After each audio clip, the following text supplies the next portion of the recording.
is not the missionaries that brought the gospel to Africa.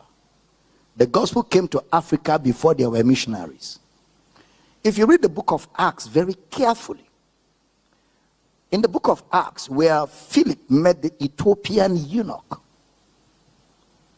when Philip met him, that was not the first time he was hearing the gospel. He was reading Isaiah, and it's an Ethiopian. That's in the book of Acts. That's long before there were anything called missionaries. Which means that the gospel was already in Africa, right in Ethiopia here, in the book of Acts. In the book of Acts. So before finally the gospel went to Rome, where they killed the apostles of Christ, before it went to Rome, and from Rome went to the civilization of the West, it was already in Africa. But the white people, of course, brought back the fullness of the gospel to Africa, because there were parts of Africa that had not been invaded. But it didn't start with the white people. It actually started in Africa. And I can go a bit further. When Jesus was 2 years old, they took him to Egypt.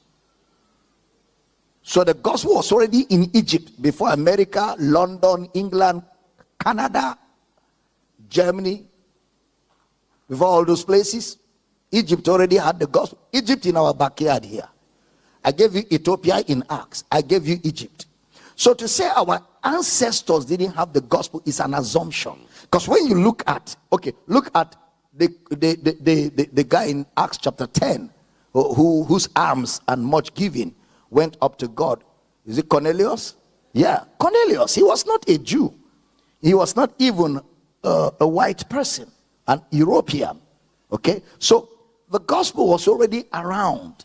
It's just that you may think it wasn't, maybe in your family, because nobody introduced it to you, but there was gospel and there was a consciousness of God all over the world, and God has a way of making sure that around the world the gospel reaches people.